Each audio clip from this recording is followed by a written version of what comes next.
Buenas tardes, estimados estudiantes, bienvenidos a esta nueva clase. Vamos a ver el día de hoy, dentro de la unidad 1, en cuanto al cultivo del camarón blanco, Lithopenaeus banamei.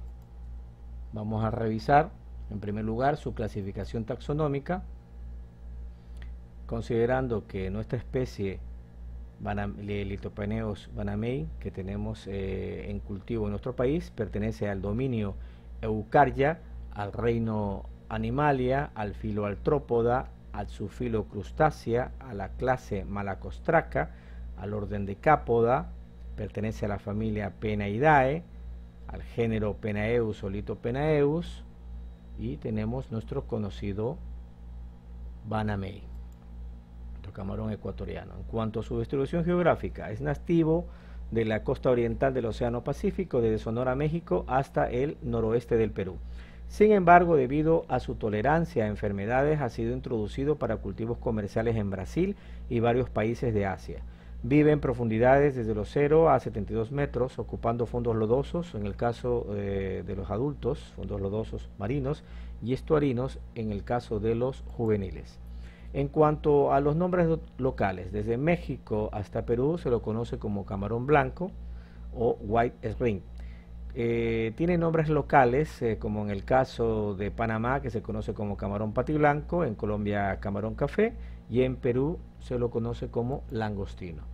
En cuanto a su ciclo de vida, en términos generales, tiene una incubación de 14 a 15 horas, estadios larvales, divididos en 3 etapas: náuplios con 5 subestadios, zoea con 3 subestadios, mises con 3 subestadios.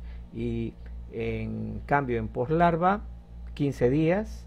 En adultez, para llegar a la adultez le toma de 6 a 8 meses, obteniendo un tamaño máximo de 250 milímetros. En cuanto a su ciclo biológico, en las etapas primarias, como es náuplio, zoea y misis, necesita de agua salada, puesto que es osmoconforme. Es decir, es un organismo marino que mantiene un ambiente interno que es osmótico a su medio ambiente externo. Esto significa que la presión osmótica o la osmolaridad de las células del organismo es igual a la presión osmótica de su ambiente circundante. Al minimizar el gradiente osmótico, esto posteriormente minimiza la afluencia y el flujo de salida de agua dentro y fuera de las células. A pesar de que los osmoconformes tienen un ambiente interno que es isosmótico a su medio ambiente externo, los tipos de iones en los dos entornos difieren en gran medida con el fin de permitir que las funciones biológicas críticas se produzcan. Un beneficio para la osmoconformación es que los organismos no tienen que gastar tanta energía como los osmorreguladores, con el fin de, en cambio, regular los gradientes iónicos. Sin embargo, para asegurar los tipos correctos de iones, se encuentran en su ubicación deseada. Una pequeña cantidad de energía se gasta en el transporte de iones. Una desventaja de la osmoconformación es que los organismos están sujetos a cambios en la osmolaridad de su entorno. En cambio, cuando pasan a la etapa de poslarva y luego a juvenil, lo hacen en agua salobre, convirtiéndose en osmorreguladores. ¿Qué es la osmorregulación? Es la forma activa de regular la presión osmótica del medio interno, manteniendo los líquidos osmóticos del cuerpo. Las reacciones metabólicas de las que depende la vida funcionan dentro de un ambiente líquido y requieren para su funcionamiento que las concentraciones relativas de agua y de solutos se mantengan dentro de los límites bastante estrechos. La osmorregulación o regulación osmótica es, por lo tanto, el mantenimiento de la homeostasis del cuerpo respecto a las concentraciones de soluto y el contenido de agua. Esta osmorregulación depende en gran medida del movimiento controlado de solutos entre los líquidos internos y el ambiente externo. Luego de esta etapa, pues, pasa a preadulto y luego a adulto. En cuanto a la larvicultura, que es un tema que nos interesa, pues vamos a hacer una revisión de la historia de la larvicultura en nuestro país. Bueno, El cultivo del camarón comenzó en Ecuador hace casi 50 años, de manera casual. Las primeras granjas de camarón se establecieron en el sur del país y desde entonces se han desarrollado casi 220.000 hectáreas de estanques de producción que hoy forman parte de una industria que es la primera fuente de ingresos extranjeros no relacionados con el petróleo en nuestro país. En la década de 1970 se conocía poco sobre el cultivo del camarón, pero a través de la voluntad pura y sobre todo por ensayo y error, los camaroneros superaron sus limitaciones operativas y comerciales. La falta de conocimiento científico y las metodologías iniciales de producción no impidieron que los productores ecuatorianos convirtieran al país en uno de los principales proveedores mundiales de camarón de cultivo. En los primeros 15 años se construyeron casi 90.000 hectáreas de granjas camaroneras y en el año de 1995 casi 180.000 hectáreas estaban en operación. A pesar de sus orígenes casuales, el desarrollo no ha sido el resultado de la improvisación. Se ha realizado un largo y a veces doloroso viaje para establecer una industria que sigue su propio camino, que se ha diferenciado por sus sistemas de producción abiertos de baja densidad y el uso de animales resistentes a enfermedades en lugar de sistemas intensivos y líneas genéticas libres de patógenos que caracterizan principalmente el cultivo de camarón en otros lugares. Desde las primeras cosechas de camarón de cultivo hasta 1998, la producción del país había crecido de forma más o menos continua y alcanzó casi 115.000 toneladas métricas en el año 98. Con algunas caídas temporales debido a problemas causados por enfermedades como el llamado síndrome de la gaviota en 1989, causado principalmente por vibrios, y por el síndrome de Taura, el conocido TCB, en 1994. La historia da un giro negativo en el año 2000, cuando con la llegada del virus de la mancha blanca, la white spot, las exportaciones cayeron a 37.700 toneladas métricas y la industria sufrió una contracción del 70% en medio de una aguda crisis económica y el cambio de la moneda nacional, es decir, del sucre, por el dólar estadounidense. Esto es un poquito de parte de la historia de la agricultura en nuestro país. Entonces, en el año de 1970 utilizábamos larva salvaje o silvestre. Se utilizaba en los inicios de la camaronicultura. Las poslarvas eran recolectadas de medios naturales. Luego, entre el año 1970 y 1990, obtuvimos la larva de laboratorio, puesto que ya se estaba haciendo ensayos sobre ello. Usando el naupio silvestre, se capturaban hembras grávidas de medios naturales, las mismas que se hacían desovar en instalaciones especiales. Luego obtuvimos el naupio de maduración, es decir, mediante la inducción de la maduración y posterior fecundación de los reproductores. Naturalmente, pues fueron especies silvestres, es decir, individuos silvestres seleccionados de medios naturales, que ya no se usa, o de estanques de producción o ciclos cerrados, que se denomina individuos domesticados. Aquí vemos una fotografía de cómo se realizaba la captura de la larva salvaje y lo que tenemos hoy por hoy, lo que conocemos como larvicultura. Aquí en esta fotografía podemos ver una instalación más tecnificada, y voy a hablar un poquito de la historia. En la década de 1980, los centros universitarios locales fortalecieron sus programas de capacitación en acuicultura o crearon nuevas carreras relacionadas con el área. En 1985, la Escuela Politécnica del Litoral ESPOL abrió un título en acuicultura que ahora es ingeniería, donde se formaron numerosas promociones de técnicos e investigadores. Al unísono, un poco antes, nuestra facultad lo hizo primero.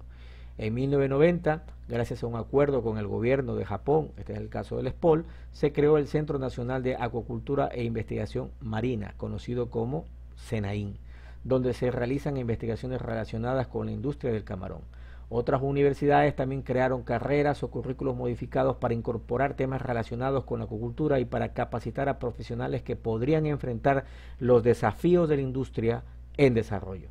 Ecuador también se ha convertido en un país que exporta a sus profesionales a lugares donde se cultiva camarón, como Brasil, México, Indonesia, Tailandia y Arabia Saudita.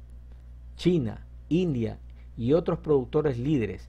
Numerosos profesionales ecuatorianos trabajan en granjas camaroneras de todo el mundo o brindan asesoramiento como consultores o asesores. Aquí podemos ver parte de nuestra industria. Observemos un momentito este video. Ya lo vi.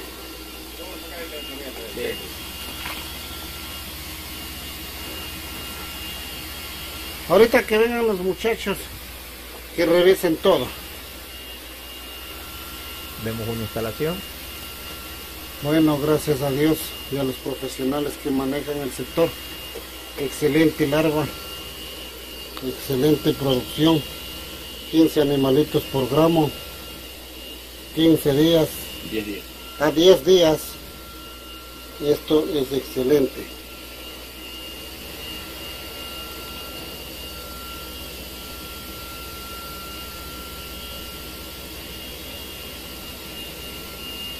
En piscina, ¿cómo están los resultados? 9.000 ¿Cuánto? 9.000 libras por hectárea en piscina. Qué excelentes resultados.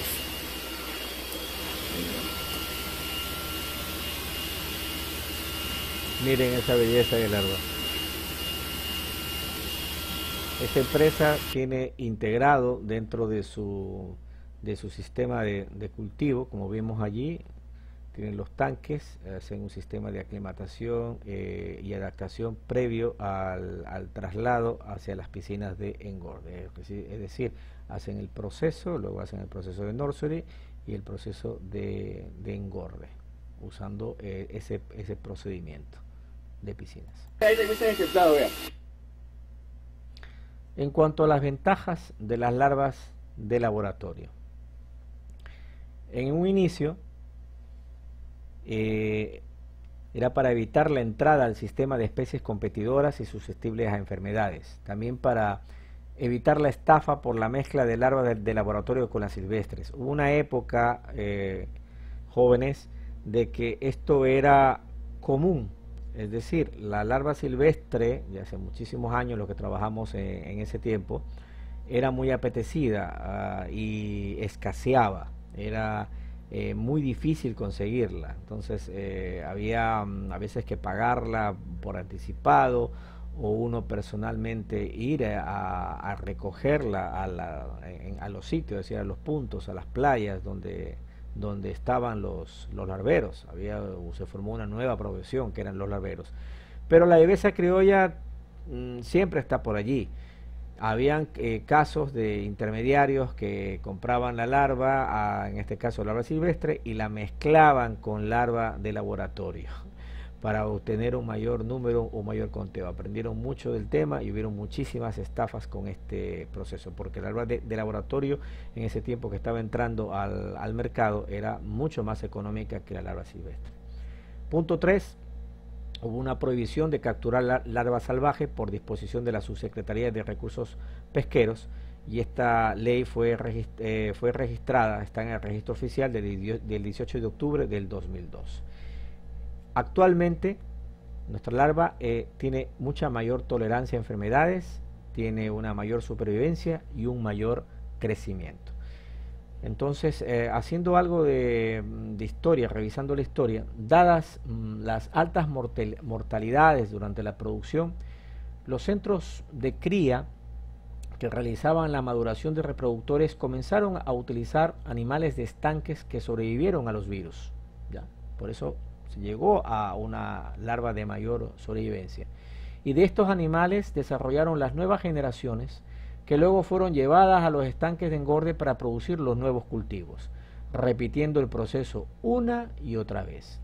Esta selección masal, basada en la resistencia del camarón a las enfermedades, dio paso progresivamente a la producción de animales con mejores supervivencias en las granjas. Y en el 2006, la industria pudo recuperar los niveles de producción de antes de la aparición de la mancha blanca. En la última década, la industria ha experimentado aumentos de producción y precios, ha aumentado las regulaciones y ha mejorado la administración ambiental.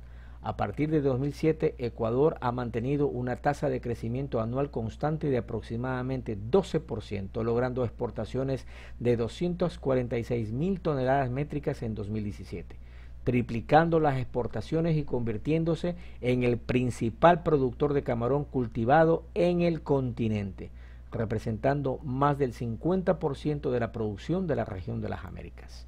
Es decir, nosotros estamos en un lugar importantísimo como país productor de camarón.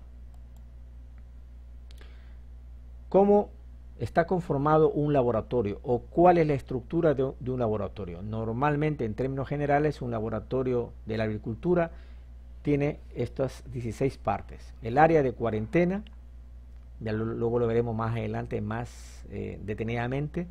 Área de aclimatación, área de maduración, desove, eclosión, cría de larvas, cultivo interior y exterior de algas, eclosión y enriquecimiento cuando sea oportuno en el caso de artemia, infraestructura de soporte para el manejo del agua, es decir, instalaciones de toma de agua, almacenamiento, filtración, aireación, calefacción, distribución, etc.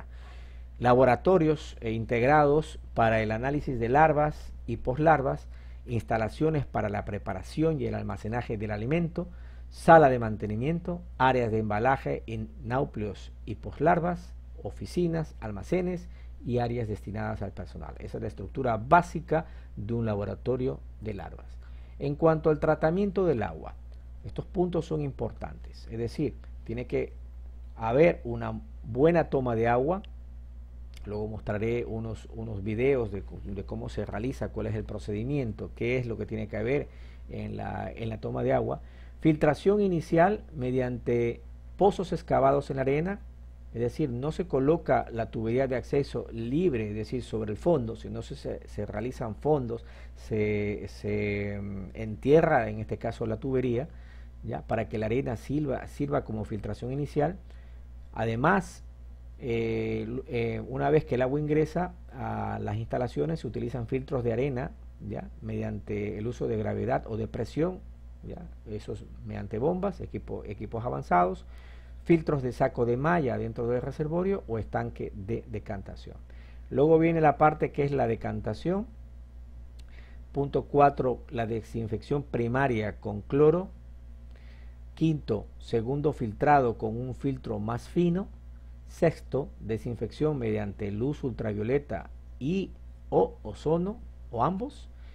El uso de filtros, además el uso de filtros de carbón activado, la adición de EDTA y la regulación de la temperatura y salinidad para que en este caso nuestro cultivo, nuestra corrida sea óptima. Continuamos.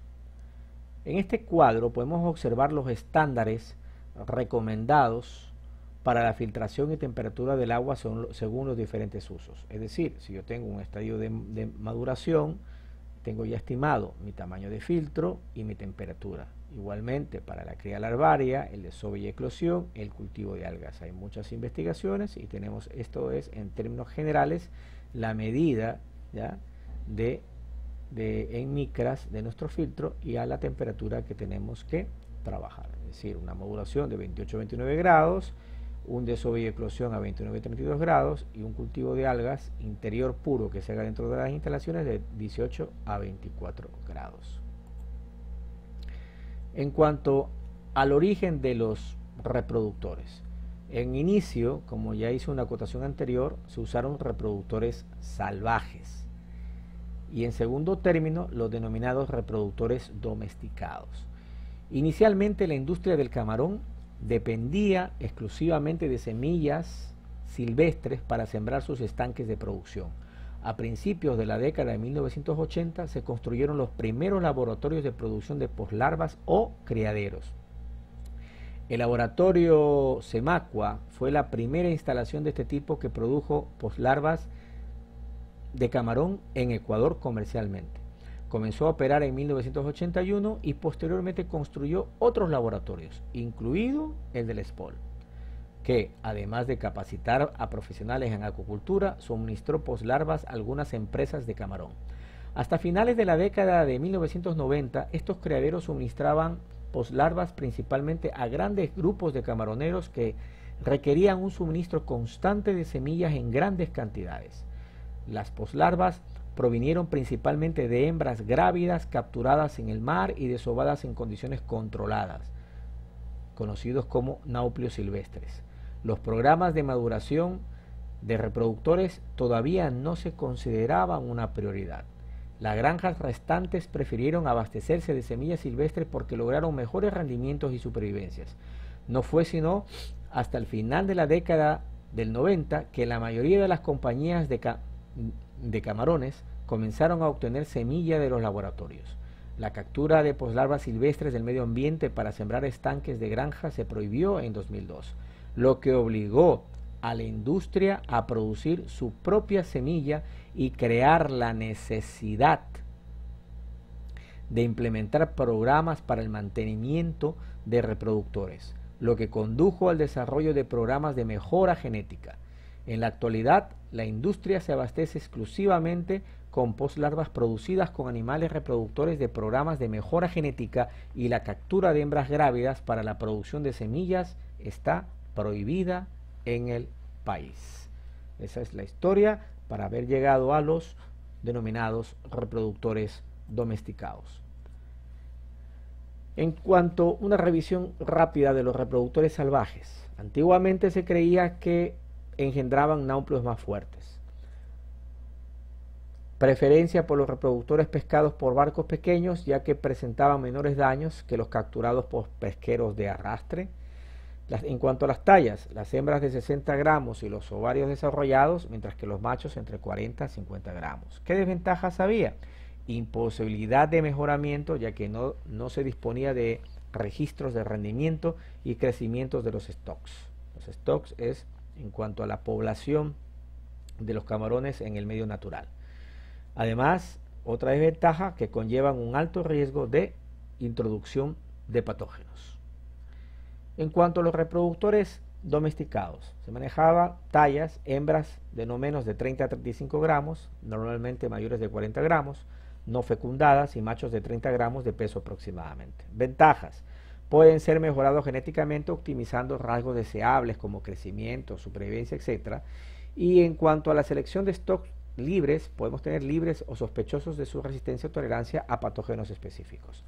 Se ha desarrollado varios tipos de reproductores domesticados para reducir los riesgos de enfermedades. Tenemos los SPF, los SPR y SPT. Es decir, en los primeros, que son libres de patógenos específicos, se mantienen en instalaciones de alta bioseguridad, y su descendencia, denominada High Health, es suministrada a la industria.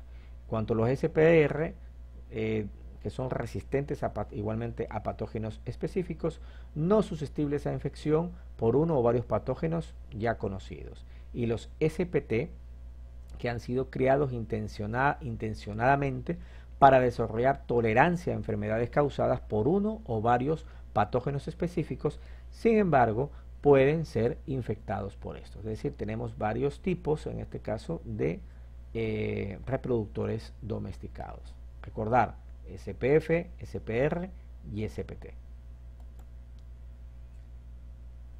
En cuanto a la cuarentena, ¿qué es la cuarentena? Como su nombre mismo lo dice, ya hemos estado en cuarentena por tema del COVID-19. En cuanto a nuestros camarones, son áreas de mantenimiento cerradas donde los camarones son depositados en tanques individuales hasta que se conozcan los resultados del chequeo para la detección de virus y de bacterias cuando sea oportuno. El periodo de cuarentena varía en función del tiempo necesitado para completar el procedimiento de chequeo sanitario. En todos los casos, los animales deben ser mantenidos bajo observación en las instalaciones de cuarentena hasta que los análisis sean completados, y por lo menos un mínimo de 20 días antes de ser transferidos al área de aclimatación. En cuanto a la aclimatación, dura de 7 días a unas pocas semanas. Sirve para aclimatar a los reproductores a las condiciones ambientales de las instalaciones de maduración y los tipos de dieta que les serán proporcionados, de forma especial cuando las dietas artificiales vayan a sustituir a las dietas naturales. Además, se realiza la aleación de las hembras durante su proceso de intermuda. Todos conocemos este procedimiento conocido como ablación del pedúnculo ocular. Aquí vemos una fotografía, sirve para eliminar el órgano X, ya, que es el que controla esta hormona, la GIH, la neurohormona inhibidora de la gónada, ya, que se encuentra justamente aquí, nervio óptico. Vamos a ver un gráfico más adelante de cómo se realiza la ablación del pedúnculo ocular. Este es un procedimiento usado para inducir de forma artificial a la maduración de los crustáceos, hembras generalmente, mediante la extirpación del pedúnculo ocular durante su estadio de intermuda, cuyo objetivo es reducir los niveles de la hormona inhibidora de la gónada, que es la que previene la reproducción, permitiendo al camarón madurar más rápidamente y liberar más huevos. Una vez realizada el primer desove, se produce después de 2 a 5 días y el segundo de 3 a 5 días posteriores al primero. Tipos para poder realizar este procedimiento conocidos. El primero, como pellizco. Se coloca el pedúnculo ocular entre el dedo índice y el pulgar y luego se exprime. Segundo procedimiento, la cauterización, usando un par de forceps calientes en la base del pedúnculo ocular. Y tercero, conocido como litigación, colocando un hilo o alambre alrededor de la base del pedúnculo ocular y apretándolo para limitar el flujo de hemolinfa, cayéndose este después de un par de días. Aquí vemos un gráfico, como vimos en el tercer procedimiento. Se hace un lazo, se anuda, se aprieta, ¿ya?, y se corta, o se deja el lazo y se permite que esto, una vez que se ha cortado el flujo de hemolinfa, por sí solo se desprenda y caiga. Desventajas: alta mortalidad de reproductores debido a infecciones, acorta los tiempos entre ciclos de muda, poniendo en peligro el crecimiento, y conduce a una eventual pérdida de la calidad de los huevos. Aquí tenemos un estudio que les invito a descargarlo. Aquí les he conseguido el DOI para que utilicen el procedimiento que conocemos para poder realizar la descarga. No lo puedo decir en esta grabación. Ustedes conocen una web que permite hacer la descarga de este tipo de documentos mediante la introducción de la dirección, en este caso del DOI. Bueno, en este estudio se emplearon un anestésico tópico y un agente coagulante para determinar si los signos observables de estrés por ablación del pedúnculo ocular podrían aliviarse en hembras adultas, en el Litopenaeus banamei, en los reproductores. El diseño experimental incluyó 4 tratamientos separados y cada grupo probado consistió en 15 camarones hembras que pesaban aproximadamente 40 gramos. Los resultados muestran que la sobrevivencia de los camarones fue del 100% para todos los tratamientos, pero la reacción al evento de ablación del pedúnculo ocular varió entre los tratamientos. El inicio de la natación normal o la recuperación y el inicio de la alimentación después de la ablación y el tratamiento también variaron entre los 4 grupos.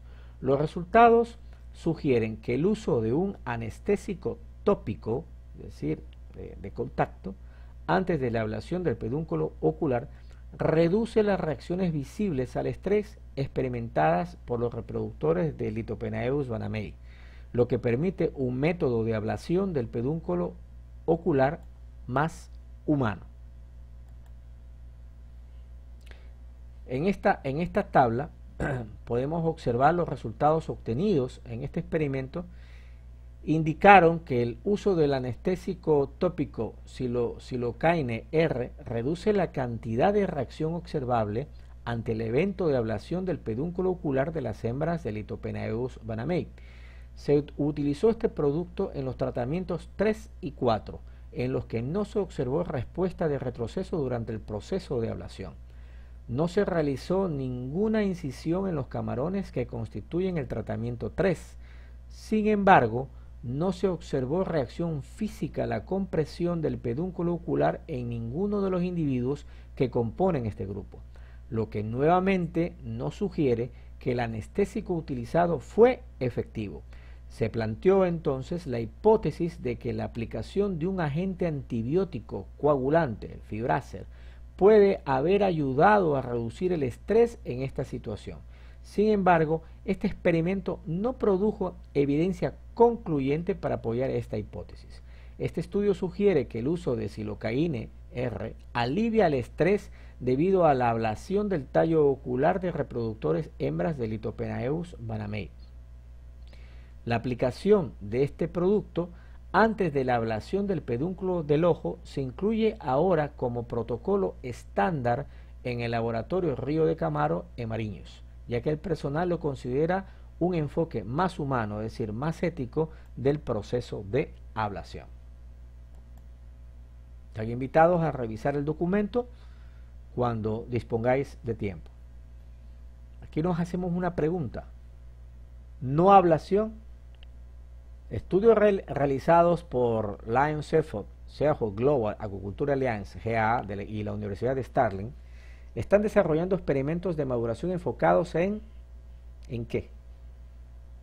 Primero, diferentes tipos de dietas, diferentes relaciones macho-hembra, una premaduración a nivel de estanques utilizando avanzada selección y alimentación. Es decir, podríamos ya olvidarnos de la ablación. La maduración, ¿cómo se realiza? En términos generales, tanques. ¿Qué tipo de tanques utilizamos? Tanques oscuros, lisos y circulares, capacidad de 5 a 15 toneladas métricas, una altura de la columna de agua de 75-80 centímetros. Implantamos un fotoperiodo de 12 a 14 horas de luz con una transición gradual entre ambos con un periodo de 1 a 2 horas. Ruido, movimientos y otras molestias reducidas al mínimo. Temperatura entre 28 y 29 grados centígrados. Salinidad de 30 a 35 partes por mil. pH de 8 a 8.2. Aireación suave. Oxígeno, ojo, 8 miligramos por litro. Recambio diario entre 250 al 300%. Una densidad de 5 o 8 individuos por metro cuadrado. Relación hembra-macho 1 a 1 o 1.5 a 1. Y en cuanto a su alimentación, 3 a 4 veces al día, con un alimento con un contenido proteico del 50 al 60%, y adicionando a la dieta igualmente lípidos conformados por lecitina y colesterol del 5 al 9%. En cuanto a los ovarios y lo que se denomina maduración gonadal, en las hembras de langostinos peneidos, los ovarios están apareados, pero fácilmente fusionados, pero parcialmente fusionados en el cefalotórax, región de la cabeza y el tórax, y constan de varios lóbulos laterales que continúan a lo largo de toda la longitud de la cola. La determinación del desarrollo ovárico por los técnicos, en este caso de la planta de incubación, es un hecho cuando se iluminan los órganos internos del cuerpo de la hembra por medio de una luz brillante bajo el agua, es decir, un haz de antorcha pasando a lo largo de su lado. De esa manera se realiza la determinación. Sin embargo, debido a la densidad del cefalotórax, la única porción del ovario que se ve por iluminación es la que se encuentra dentro de la cola. Es lo que podemos observar. Esta aparece como una sombra oscura debido a la densa composición de lípidos y pigmentación, y puede ser clasificado a través de una serie de etapas de desarrollo, desde la etapa 1 hasta la etapa 5.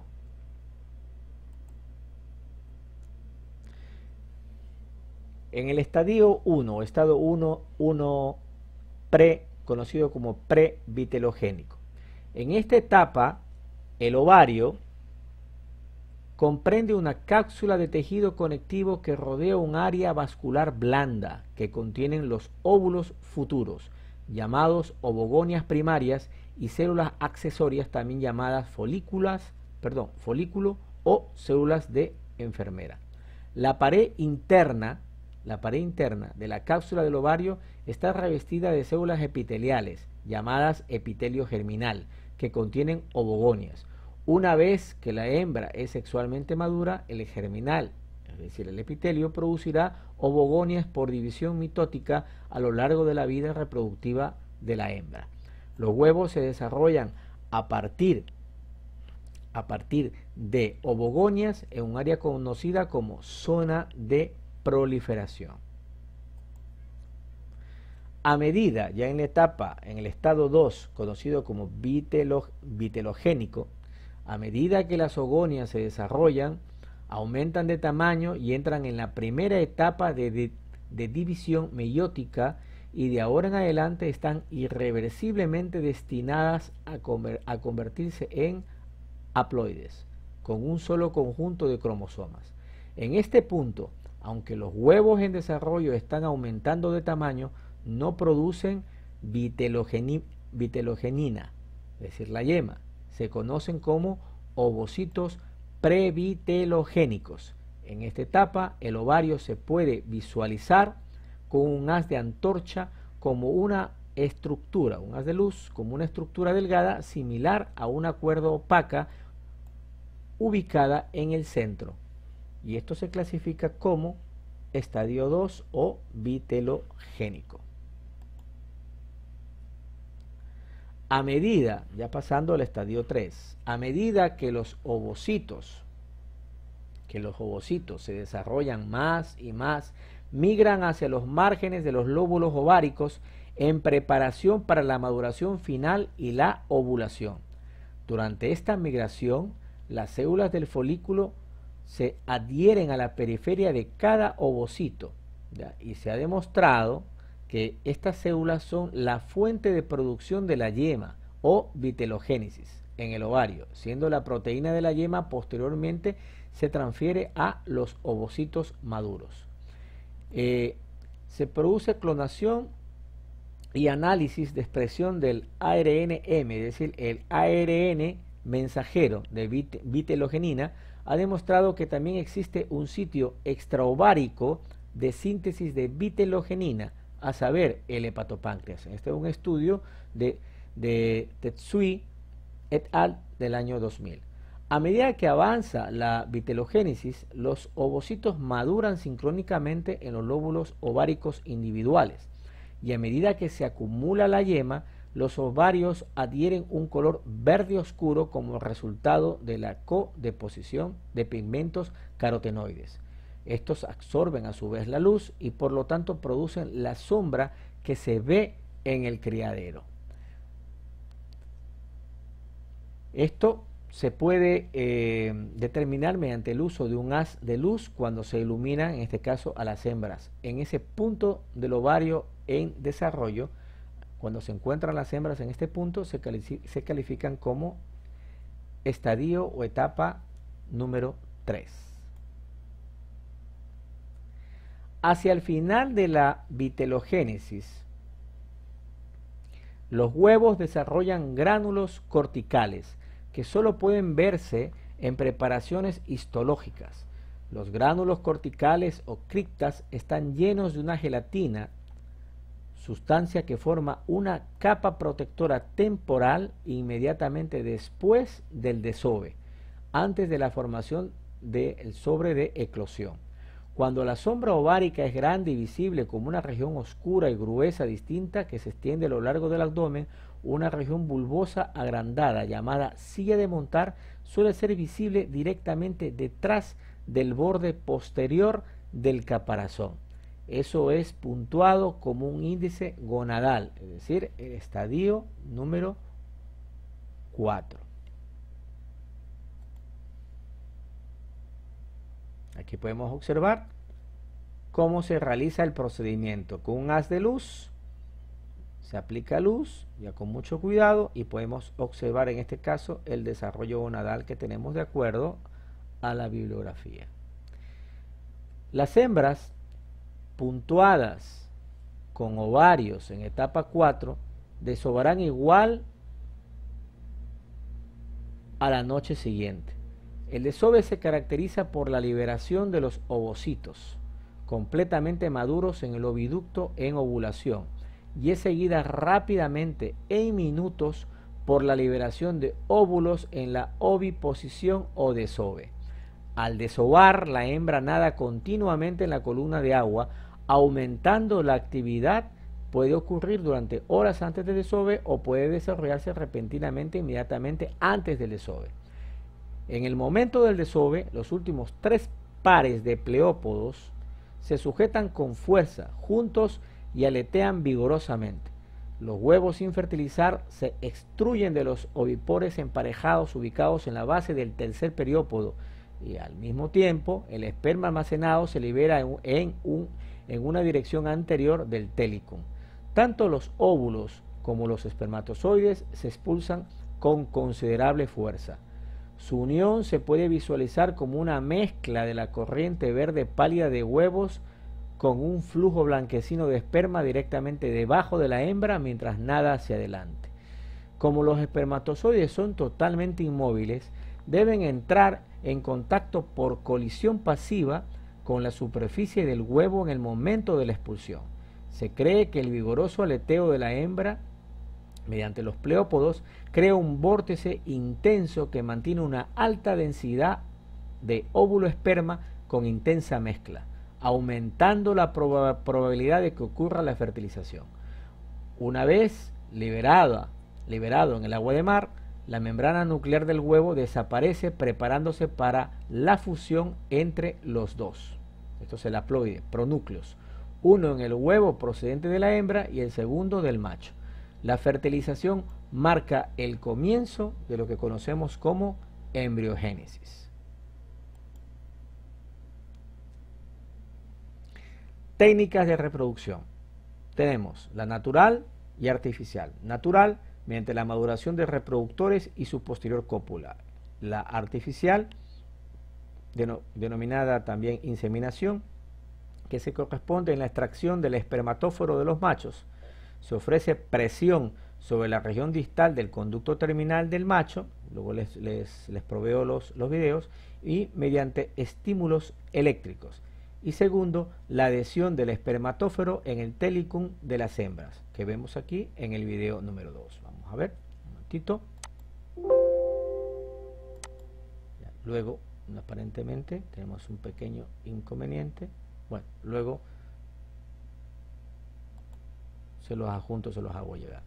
En cuanto al cortejo y cópula, es el procedimiento, como vemos aquí en estas gráficas, estos son de un documento de la FAO, donde vemos al macho y la hembra en la fase de acortejamiento, o denominado en este caso la fase de cópula natural, que realiza esta especie en su medio, vuelvo y repito, su medio natural. En cuanto al desove, ¿dónde se realiza? Para eso utilizamos tanques con fondo plano o cónicos o inclinados hacia el desagüe. Una capacidad, en este caso para el desove individual, de 300 litros y para un desove colectivo de 5 o 8 toneladas métricas. Estos tanques deben de permitir una fácil cosecha de los huevos para su posterior lavado o baño de desinfección con formalina, que tenemos la concentración, ¿ya? 100 ppm durante 30 minutos, yodo de 50 a 100 ppm durante 1 a 3 minutos y el Treflan de entre 0.05 a 0.1 ppm para combatir los hongos. La temperatura de 28, debemos mantener una temperatura de 28 a 29 grados, mantener una salinidad de 30 a 35 partes por mil, porcentaje de hembras desovadas por noche dentro de los stocks salvajes de 4 al 8%, en cuanto a los stocks domesticados del 10 al 15% o más. Número de huevos por hembra, cuando nuestra hembra tiene de 30 a 35 gramos, estamos entre los 100.000 y 140.000 huevos, y si es un poco mayor, de 40 a 45 gramos de peso, de 150.000 a 200.000 huevos. Tiempo de retiro de las hembras de la maduración. Las ablacionadas a los 3 meses o 15 desoves máximo, lógicamente dependiendo del nivel de régimen, o sea, del régimen de alimentación usado y de la salud de las hembras. Y las no ablacionadas pues pueden desovar durante todo un año. En cuanto a la eclosión, ¿dónde se realiza? Usamos tanques con fondo cónico con una capacidad de 300 a 1000 litros. Densidad de siembra hasta 4000 huevos por litro. Una temperatura de 29 a 32 grados, manteniendo nuestra salinidad de 32 a 35 partes por mil. Aireación suficiente para mantener los huevos en suspensión. Eclosión de náuplios aproximadamente 8 horas después de la siembra de los huevos. En cuanto a la cosecha de náuplios, para poder realizarla, se realizan estos cinco puntos, que es el protocolo de actuación. Se para la aireación, ¿no?, después de normalmente 12 a 15 horas de aparición de los náuplios. Se sitúa una cubierta oscura o tapa con un pequeño agujero en el centro sobre el que se suspende una bombilla. Se recolecta con un cubo o un sifón de náuplios con fototaxismo positivo después de un periodo de 20 a 30 minutos. Se lavan y se desinfectan los náuplios en otro cubo o colector y se realiza el mantenimiento en tanques o cubos separados con aireación. En este caso tenemos de mantener de 20.000 a 40.000 larvas o envío directo a las instalaciones de cría de larvas. En este caso de 15.000 a 30.000 larvas. En cuanto a la selección de los náuplios, cuando medimos estos parámetros, por ejemplo, la tasa de eclosión, si es mayor del 70%, es un buen lote. En cuanto a las deformidades, si es menor del 5%, es aceptable este lote. Y cuando se le realiza la prueba del fototaxismo, es bueno cuando el 95% actúa, se corresponde, es decir, realiza la acción. Intermedio cuando está del 70 al 95% y pobre cuando es menor del 70%. En cuanto a la cría de larvas, las infraestructuras para el cultivo de larvas pueden ser de dos formas. Una o más unidades de tanques de cría de forma cónica o en V, o de dos fases, una primera fase de náuplios APL4 o PL5, una segunda fase, tanques mayores de fondo plano o railway para las postlarvas o el cultivo en criadero. Una densidad de 100 a 250 náuplios por litro, es decir, de 100.000 a 250.000 por tonelada métrica.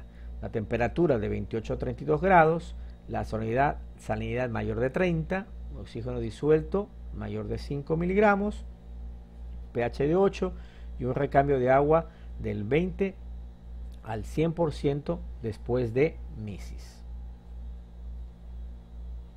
En cuanto al desarrollo larvario en el laboratorio, aquí tenemos los estadios y el tiempo aproximadamente. Nauplio de N1 a N5 se siembran en N5.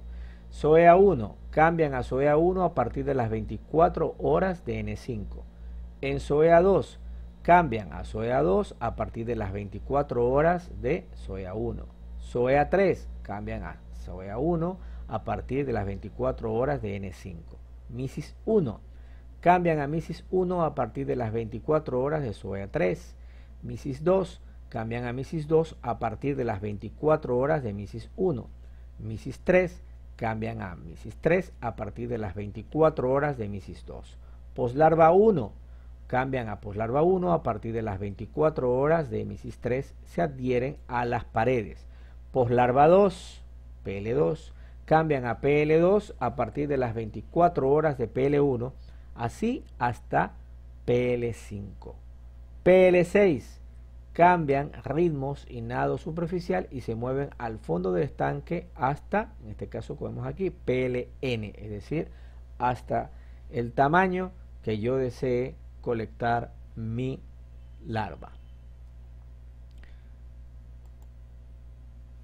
Continuando, aquí tenemos unos gráficos que nos ofrece la FAO de los estadios, en este caso Nauplio 2, Nauplio 3, Nauplio 4 y Nauplio 5. Vemos las características, es decir, nos podemos fijar sus características principales, ¿no? Van subiendo, es decir, tenemos en Nauplio 2 un animalito todavía con escasa formación, con pocas anténulas, y ya vemos en Nauplio 5 pues que ya tiene una forma más diferenciada, una cara ventral, ya tiene una estructura mandibular diferenciada y ya dispone de caparazón. Esto existen guías y fotografías, ¿no?, donde al microscopio que podemos observar muy bien las características, en este caso, de los estados larvales del camarón. En cuanto a la fase de zoea, tenemos aquí igualmente la fase de zoea 1, ¿ya?, zoea 2 y zoea 3, y vemos ya un animalito más formado, zoea 3, con espinas, sus segmentos abdominales y sus urópodos bien formados. De la misma manera, en cuanto a misis, misis 1, misis 2, misis 3, vemos sus características, ¿no?, primordiales. Ya en misis 3 tenemos un animalito un poquito más grande, ¿no?, y tenemos un telson bien formado en la cara dorsal, es decir, ya tiene unas características bastante fáciles de apreciar. Luego,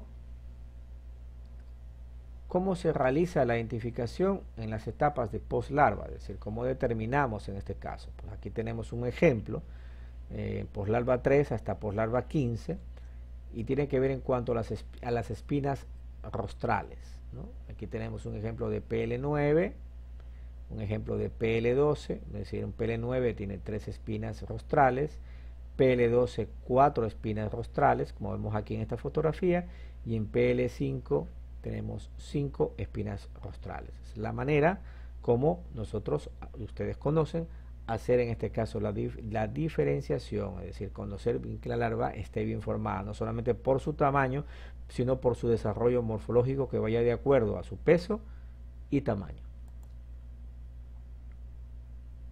Aquí podemos observar PL20, ¿no?, las características, PL12, PL9, PL6 y PL3, de acuerdo a la regla que he indicado anteriormente.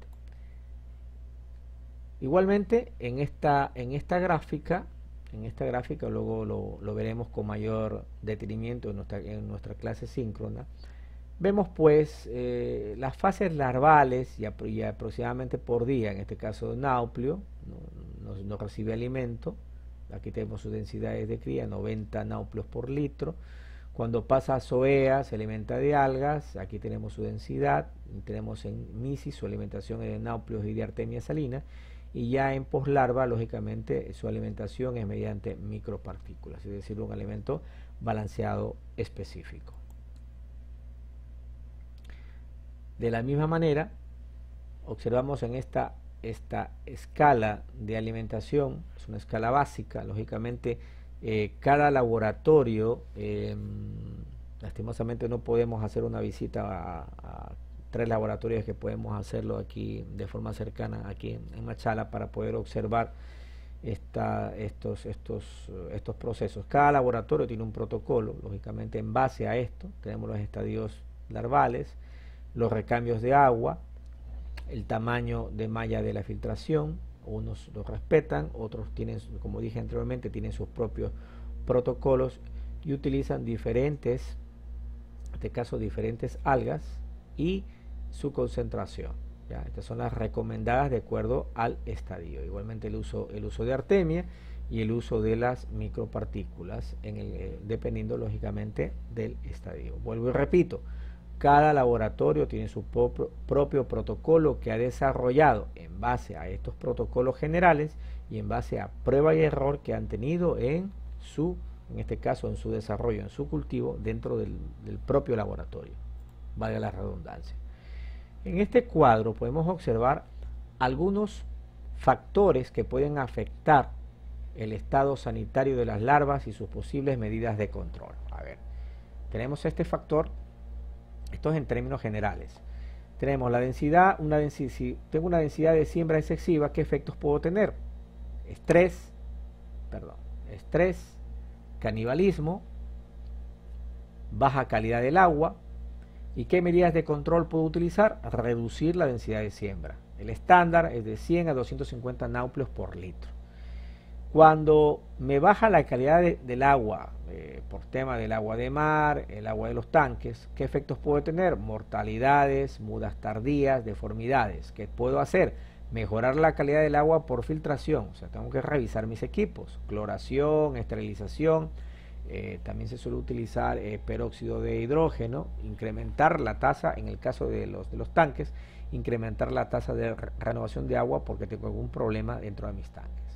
Medidas estándar, pues filtros menores de 5 micras, filtros de carbón activado, cloración con 10 partes, seguida de neutralización con ozono o radiación ultravioleta y un 20 al 100% de renovación de agua por día.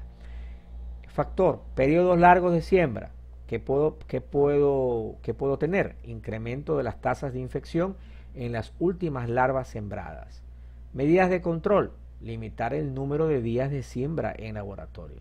¿Cuál es la medida estándar? 3 a 4 días por unidad. Un factor, dieta pobre, es decir, la calidad o la frecuencia de alimentación. ¿Qué efectos puedo tener? Por lógica, canibalismo, desnutrición, folio en hipobionte, baja calidad del agua. Que puedo aplicar un programa de alimentación apropiado, chequeos frecuentes en consumo de alimento y la calidad del agua. Y como medida estándar, alimentar cada 2 o 4 horas hasta la saciedad con dietas de alta calidad. En cuanto a la calidad y o cantidad de algas, ¿qué efectos puedo tener? Mortalidad en estadio SOEA por el fouling de las larvas. Medidas de control, recuentos rutinarios y controles de calidad. Medida estándar, ketóceros o telesocira entre 80.000 a 130.000 células por ml. Factor, los náuplios de artemia. ¿Qué efectos puedo tener? Bastante importante esto, en cualquier laboratorio que vayan les lo van a indicar. Pueden ser una fuente de bacterias con incremento grave de mortalidad en tu tanque de cultivo. ¿Qué medida de control utilizo? Desinfección de los náuplios de artemia. ¿Usando qué? Hipoclorito en 20 partes, en 20 ppm de ingrediente activo. Esas son las medidas básicas. Ojo, indico, cada laboratorio tiene este mismo tipo de protocolos con algún tipo de incremento o no. Es de acuerdo a su experiencia. En cuanto a las técnicas de evaluación sanitaria, en este cuadro observamos, ¿no? Este cuadro nos indica las descripciones de diagnóstico adaptadas para uso en los sistemas de laboratorio de Camarón. En el nivel 1 se realiza la observación del animal y su entorno, y este examen está basado en las características que podamos observar in situ, es decir, a simple vista. En el nivel 2 es un examen mucho más detallado, usando microscopio de luz, montajes en fresco, con o sin tinción, y se realiza lo que se denomina un análisis bacteriológico básico. Ya en el nivel 3, ya que lo que están usando todos los laboratorios ahora es el uso de métodos más complejos como técnicas moleculares y de inmunodiagnóstico, ejemplo el PCR o el dot plots. Son súper necesarios para mantener una muy buena calidad de larva. En cuanto a la evaluación general de las condiciones de las larvas, en principio, observaciones de nivel. Punto 1. Nosotros lo que vamos a observar es la actividad natatoria, cómo están nadando, si es normal su nado, si es un nado errático. Tenemos que observar si nadan volteadas las larvas, vemos algo extraño en su nado. El fototaxismo, es decir, si se acercan o se alejan de un haz de luz, si observamos hilos fecales, si observamos luminiscencia, ¿ya? Y algún inconveniente en cuanto al contenido intestinal, su coloración, o si no tienen contenido intestinal porque no han comido o tienen algún tipo de deformidad, en este caso a nivel de intestino. Punto 2. Observaciones de nivel 2. El contenido intestinal y su proceso si tiene algún tipo de deformación o un cambio en su coloración, como es el caso de la necrosis. Deformidades, tenemos que observar si las tallas son homogéneas, ¿no? Si son iguales, presencia de epibiontes, observación de baculovirus o bolitas que encontramos en el cuerpo, cosas extrañas, unos crecimientos extraños en su cuerpo. Y en cuanto a las observaciones de nivel 3, ya cuando tenemos alguna duda, es decir, no pasan nuestro examen nuestras larvas y están con algún inconveniente que está dentro de estos factores del punto 2, ya hacemos uso de técnicas moleculares mediante PCR y Doppler y también el uso de inmunodiagnósticos, lo cual nos va a dar una idea detallada del estado de salud de nuestras larvas. La recomendación ahora en estos tiempos siempre es de exigir al laboratorio este tipo de análisis, es decir, para que nuestra larva esté libre de virus, ¿ya? Libre de virus o de algún tipo de enfermedad que vaya a producir mortalidad o un crecimiento retardado, etcétera, etcétera, que es bien conocido por ustedes. Es decir, la calidad de la larva es primordial para el éxito del cultivo. Y como punto en este cuadro, en el cuadro 6, vemos un resumen de las evaluaciones que se realizan en el nivel 1, en este caso del estado sanitario de la larva. Esto usted lo pueden tener, pueden usarlo como un checklist, ¿no?, para hacer la observación. Es decir, ¿qué criterios observamos en cuanto a su actividad natatoria? Tiene que haber una actividad mayor del 95%, si está del 70 al 95% es intermedia, si está débil, es decir, se queda en el fondo, es menor del 70%. Entonces aquí vemos la puntuación, 10, 5 y 0 cuando es débil. Estadio, todos los estadios. Estas observaciones se realizan diariamente, es decir, estos son los análisis que se realizan diariamente en todos los tanques. El personal está capacitado para hacerlo esto. En cuanto a al fototaxismo, pues si es positivo, pues más del 95% de una puntuación de 10 y intermedio el 5% en el estadio de SOEA, igual observaciones diarias, ¿ya? En cuanto a los hilos fecales, ¿ya?, si se encuentran presentes del 90 al 100%, pues una puntuación de 10, si es intermedio 5, y así nosotros vamos puntuando, en este caso, nuestros estadios en SOEA hasta que llegamos a MISIS. En MISIS observamos sobre todo la luminiscencia, ¿ya?, el tema del Vibrio Harvey. En todos los estadios lo que vamos a observar es la homogeneidad del estadio, es decir, alto si se mantienen todas las larvas homogéneas entre 80 al 100%, intermedio del 70 al 80% y bajo menor al 70%. ¿Ya? Son observaciones diarias, ¿ya? Son lentes de 2 a 4 poros. Y continuando, pues en el estadio de MISIS, pues revisamos el contenido intestinal, igual vamos evaluando, es decir, usamos esta tabla, este checklist con estas observaciones diarias para hacer todas las evaluaciones que se corresponden en este caso al nivel 1.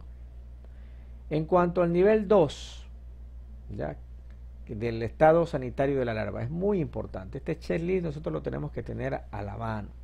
Hay laboratorios que son todavía más exigentes. Miren, criterio: hepatopáncreas. Vamos a observar las vacuolas lipídicas, si tiene un nivel alto, moderado, bajo y recibe su puntuación. Esos son todos los estadios. Contenido intestinal, observamos el tema de necrosis como vimos en el cuadro anterior. Temas de deformidades, si hay ausencia es 10, si es menor de 10%, una puntuación de 5. La presencia de epibiontes, ¿ya?, las bolitas, esas presencias raras en el cuerpo, si no hay, entonces nosotros vamos puntuando. Y la presencia de baculovirus, ¿no?, puntuamos. Ausencia, pues una puntuación de 10, si es moderado, menor de 10%, una puntuación de 5. Si es severo, pues lógico, una puntuación de 0.